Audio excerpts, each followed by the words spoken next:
In this video, I'm going to show you how to fix the E2 error on your HP Deskjet printer.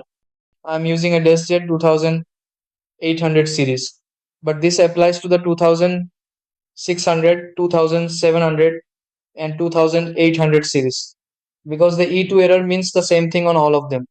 The error simply means there is a paper size mismatch between what's loaded in the printer and what you selected in the print settings.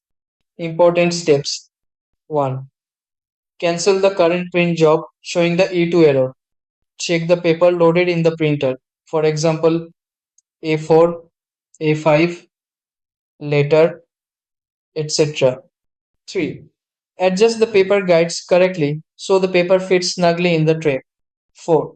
On your phone, computer, open the print settings for your document. 5.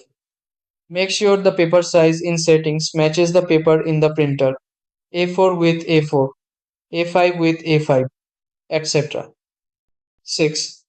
If needed, change the print size setting to match the paper you actually loaded. 7. Resend the print job after correcting the size. 8. The printer should now print normally without the E2 error.